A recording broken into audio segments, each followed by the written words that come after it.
Let me ask you something. Have you ever walked into a room, known more than everyone else there, but chose to say less, to act like you didn't? Why did you do that? What instinct told you to hold back? Was it humility, strategy, or fear? Today we're diving into a mind-blowing idea, one that Schopenhauer, the brooding 19th century philosopher of will and suffering, would have whispered to you over a cup of bitter coffee while staring into the void. It's the art of pretending to be stupid, not as a mask of weakness but as a weapon. And no, this isn't clickbait. This is real. This is ancient. And it might just be the secret to success that you've been blind to your entire life. Schopenhauer believed that much of human life is governed by illusions, masks, and appearances. He saw the world not as a place of pure logic or fairness, but as a battleground of wills, where those who understand the game win, not by brute strength, but through psychological finesse. And what's one of the most overlooked but devastatingly effective moves in that game? To conceal your power, to pretend you don't understand what you actually master, to play the fool in the presence of those who think themselves wise. Pause. Click subscribe to this channel to get more topics you love. Reflect on this. What if the greatest strength is found in the deliberate act of appearing weak? What if wisdom, in its highest form, is indistinguishable from idiocy to those who cannot see beyond the mask? You've seen this in nature. The cat who plays dead to escape the predator. The octopus who changes color not just to blend in, but to deceive. Nature doesn't reward raw exposure. It rewards camouflage. And Schopenhauer, ever the observer of the brutal honesty of nature, saw in human society the same rule at play. Let me bring this closer to home. In your life, you've probably noticed something strange. When you speak with confidence, with insight, with brilliance, some people admire you, but others feel threatened. They shut down, they attack, they resent you. Why? Because your light reveals their shadow. Your understanding exposes their confusion. And no one likes being outshone. This is where the art begins. Schopenhauer teaches us that the wise person must often hide their wisdom. Not because they are ashamed of it, but because they understand the will of others. They know that in a world driven by ego, showing your hand too soon makes you a target. So what do? You play a deeper game. You let others underestimate you. You nod silently while they lecture.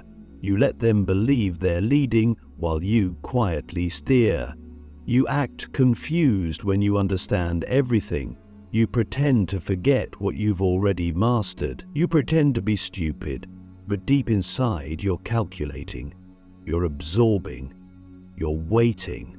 Ask yourself this: in a world where everyone is trying to prove they're the smartest person in the room, what happens when you're the only one who doesn't need to? Suddenly you become invisible, and invisibility is power, because no one defends against what they don't perceive as a threat. Schopenhauer's concept of the will to life teaches us that behind every action, every interaction, there is a hidden force, an unrelenting drive for dominance, survival, and superiority. Most people are unaware of this. They think they're being rational, but they're not. They're being driven. And that's where you have the edge, because if you see the game, if you see the hidden will in others, you can manipulate it. And the best way to manipulate it? Don't play the role they expect. Imagine this. You're in a meeting. You have the solution. You know the answer, but you don't speak. Instead, you ask a question, a simple one. one that leads others to your conclusion but makes them feel like they arrived there themselves. That's not stupidity, that's mastery. Schopenhauer wrote that to be wise is to be silent, but to be silent wisely is to be wise twice. He's not telling us to be passive, he's telling us to be strategic. Let me share a story, one not from a book, but from a real-life game of power. There was a young man who worked under a brilliant CEO. The CEO was sharp, aggressive, always asserting dominance in meetings. The young man, quiet, observant, never challenged him. He asked questions, scribbled notes, smiled politely. Everyone called him forgettable, but in private, he built systems. He connected dots. He saw the flaws in the CEO's vision and quietly fixed them before anyone noticed. One day, when the CEO made a critical mistake in public, it was the young man who stepped forward, not to correct, but to assist. The board noticed. Promotion followed, power shifted. He had played the fool, but in truth, he was the architect of the solution all along. Now tell me, who was truly wise? Let's go deeper. Pretending to be stupid, at its core, is about mastering ego, yours and others. It's about detaching from the need for recognition, from the impulse to prove, from the addiction to applause. And let's be honest, how many of us fall into that trap? How many of us speak not because we must, but because we want to be seen? How often does our intelligence become a performance rather than a tool? Schopenhauer would say that the wise person does not perform. They act silently, precisely, without seeking reward, because the reward is not in recognition, it's in control. Control over the situation, control over perception, control over self. But now a harder question. What does it cost you to pretend to be stupid? You risk being underestimated, you risk being dismissed, you risk being alone in your awareness. That's not easy. It takes strength to be seen as less than you are. It takes patience to wait while others stumble toward the truth you already know. But think of the trade-off. By hiding your strength, you protect it. You preserve your energy, you gain perspective, and when the moment is right, you strike, not with noise, but with impact. This is the logic of the ancient strategist, the wisdom of the unseen hand, the art of subtlety in a world obsessed with spectacle. And isn't that what most of life is? A spectacle? A performance of power and identity, where everyone is trying to out-talk, outshine, outsmart? But behind the curtain, behind the noise, there are those who watch, who wait, who understand. You can be one of them. So the next time you're in a room and your ego screams to prove yourself, ask instead, what would happen if I said nothing? What would I learn? What would they reveal? Because people show their true selves not when they're challenged, but when they think the room is theirs. That's when you see the real power dynamics. That's when you see the will power dynamics. That's when you see the will. And that's when you decide what to do with it. This isn't about manipulation in the shallow sense. It's about philosophy in action. It's about living strategically. It's about understanding that success isn't just a matter of intelligence. It's a matter of timing, perception, restraint. And sometimes the most intelligent thing you can do is look like you're not. So now I ask you, what power lies dormant in your silence? What wisdom are you hiding behind your smile? What would happen if you stopped trying to be seen and started trying to see? Because maybe, just maybe, pretending to be stupid isn't stupid at all. Let's begin with a paradox. The more obviously intelligent you are, the less likely others are to listen to you, not because you're wrong, but because you make them feel small. And in a world governed by ego, people rarely follow those who make them feel inferior. This is the invisible blade of social dynamics. Your intelligence can cut both ways. It can elevate conversation, spark innovation, and solve problems, but it can also wound pride, stir envy, and provoke resistance. What do you do with that knowledge? You sheathe the blade. Schopenhauer would say the world is not run by truth, it's run by perception. And perception is shaped not by what is, but by what people can tolerate. The loud genius is often rejected. The silent one, who lets others feel smart while gently guiding the ship, is welcomed, even revered. This is not flattery. This is survival. To understand this, we must begin with a brutal truth. Most people do not want to be instructed, they want to be affirmed. They want their worldview validated, their assumptions preserved.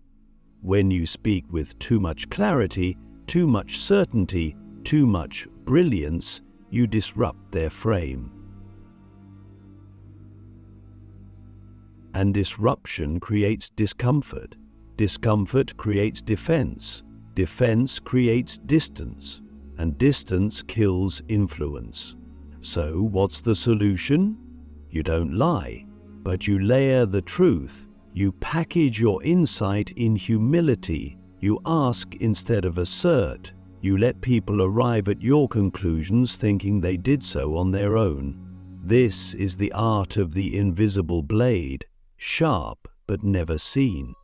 Let me ask you, have you ever offered a brilliant idea in a group and no one listened, only for someone else to repeat it later and suddenly be praised? How did that feel?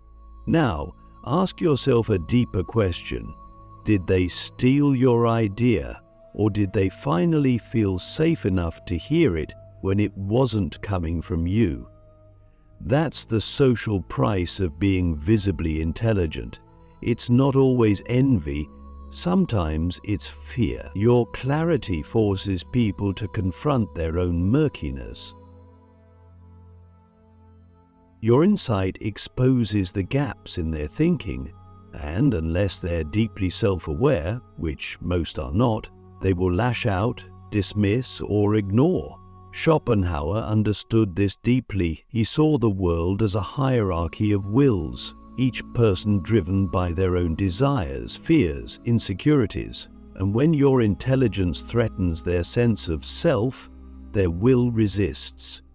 Not because you're wrong, but because you're too right. That's why the wise person doesn't shine constantly. They flicker. They illuminate just enough to be useful, not so much as to blind. You see, society runs on illusion. Titles, rituals, reputations, these are all masks. And when you pull the mask off too quickly, when you expose reality too nakedly, people recoil. They don't want truth, they want comfort. So if you want to lead, to influence, to win, not just intellectually but socially, you must master the dance between visibility and invisibility. You must learn to whisper when others shout, to smile when others boast, to disappear when others perform. That's not cowardice. That's wisdom. Let me give you an example. Think of the great strategists in history, Sun Tzu, Machiavelli, even modern tech leaders. The most powerful among them were often underestimated. They allowed others to think they were naive, disinterested, even weak. until the moment of action, and when they struck, it was decisive, it was quiet, and it was absolute. Schopenhauer's pessimism wasn't a call to despair, it was a call to precision. He believed that life, saturated in suffering and driven by blind will, required not idealism but realism. And realism means understanding that brilliance is often punished before it is praised. So what do? You become a mirror.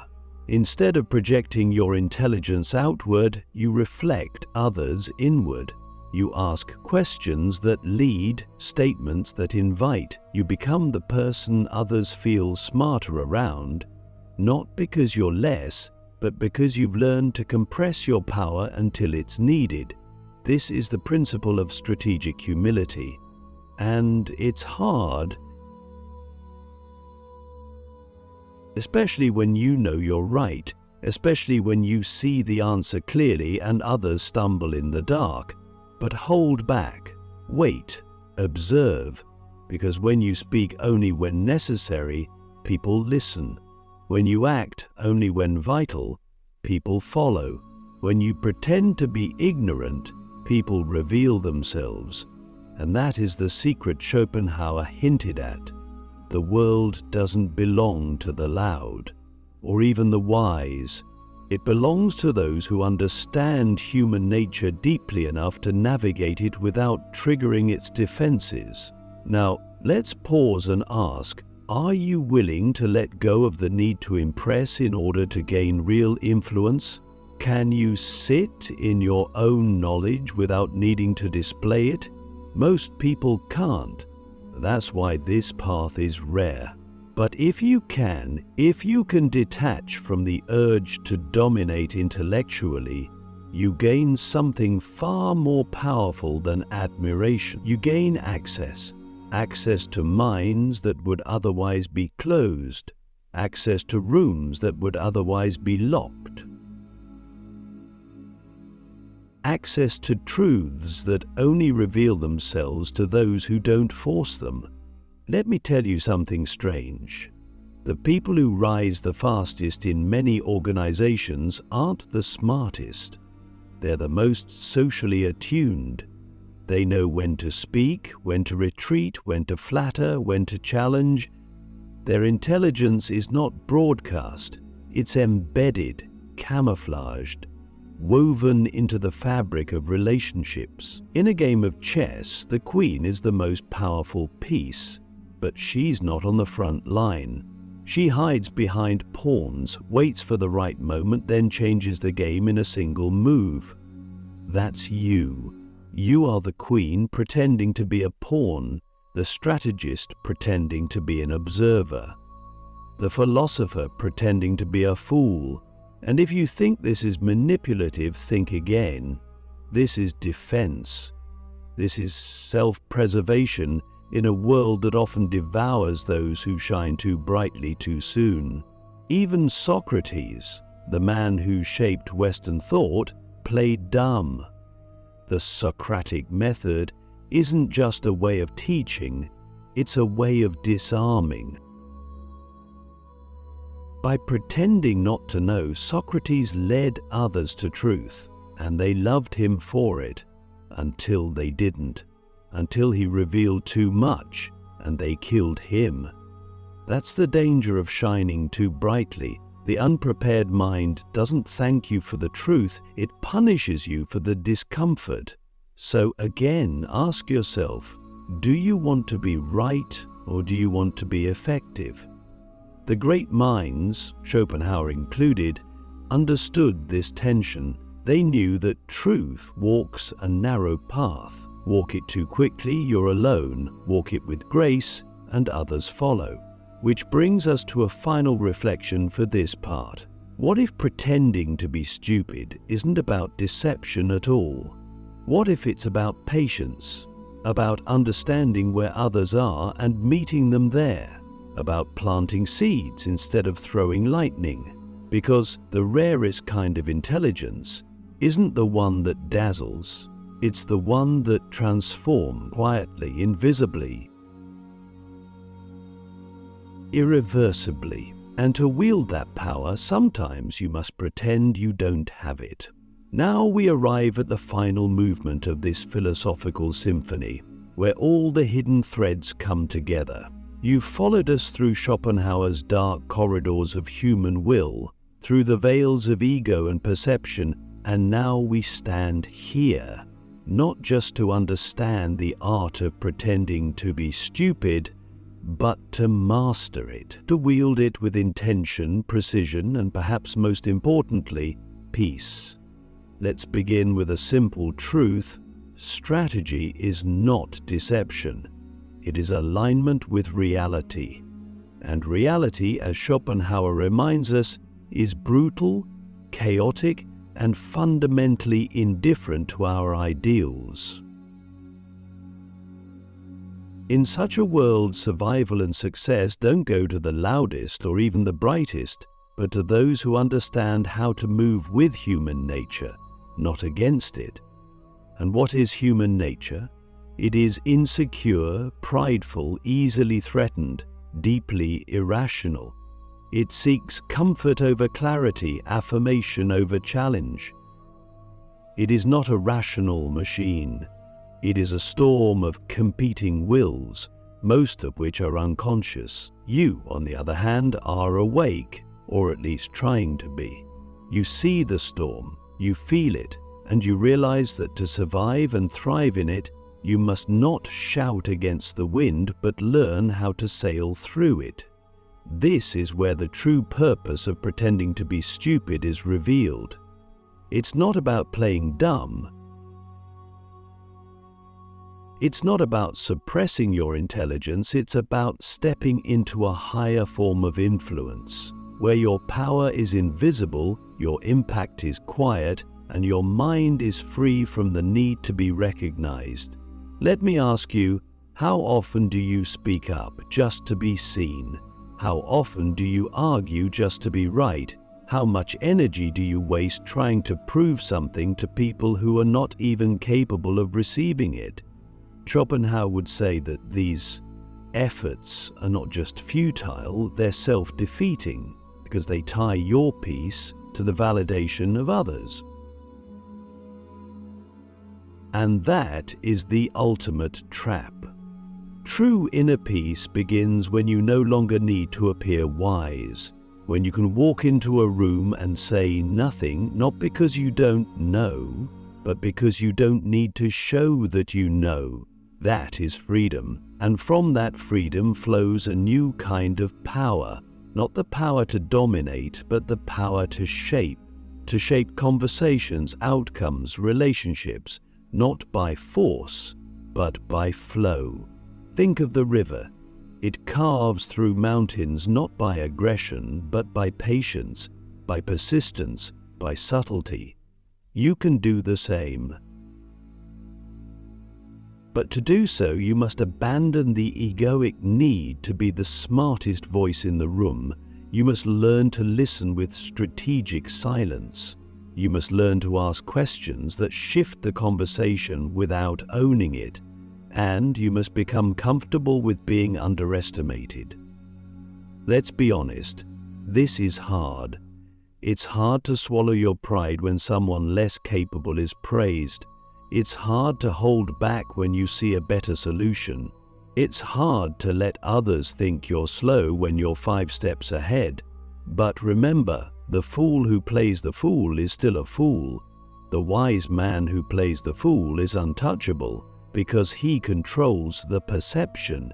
He chooses when to reveal, when to hide, when to act. That is the final gambit. And it's not just a tool for success, it's a path to serenity. Because when you no longer need to be seen, you begin to see. You see how people operate, you see what motivates them, you see the hidden games they're playing. And more importantly, you begin to see yourself more clearly. You realize how often your own suffering comes from your refusal to let go of the need for recognition. You see how your battles for intellectual dominance were really battles with your own insecurity, and then you stop fighting. And that's where the deepest transformation begins. Let's circle back to Schopenhauer. He saw life as suffering driven by an insatiable will that cannot be satisfied. But he also saw a path out, not through achievement, but through renunciation. Not through conquest, but through detachment. What if pretending to be stupid is a form of philosophical renunciation, a way of stepping back from the ego's need to dominate, a way of saying, I no longer need to be the center, I choose the edge, I choose the shadows, I choose to influence without being seen. In that choice lies immense power, because the person who doesn't need validation cannot be manipulated. The person who doesn't need recognition cannot be controlled. And the person who doesn't need to win every argument becomes the one who wins in life. There's a Buddhist principle that aligns beautifully with this. The wise person acts without seeking the fruit of action. They act because it is right, because it is effective, not because it earns applause. That is the mindset of the hidden genius. And it brings us to one final hauntingly beautiful question. Can you be content with knowing the truth, even if no one else recognizes that you do? Can you hold the sword of intelligence in a sheath of silence? Can you win the game by letting others think you're not even playing? If you can live in that space between perception and reality, you will begin to experience a deeper kind of success, one that is not tied to outcomes, but to alignment. One that is not about being seen, but about seeing clearly. And that clarity will guide you to make better decisions, forge deeper connections, and live with less friction. Because you will no longer be at war with the world, you will be in sync with it. Let me leave you with this. The world is full of people trying to be loud, brilliant, impressive. Let them burn brightly and exhaust themselves. You be the quiet current beneath the surface. Be the stillness that moves mountains. Be the one who knows but does not need to show, because when your intelligence becomes invisible, it becomes invincible. And that is the ultimate art. Thank you for walking this path with me, not as a student, not as a follower, but as a fellow seeker of wisdom.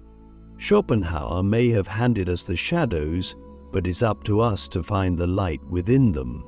Now go forward, not with noise, but with depth. Not with brilliance on display, but with brilliance in reserve. And when the moment comes, when the world least expects it, let your silence speak louder than any words ever could.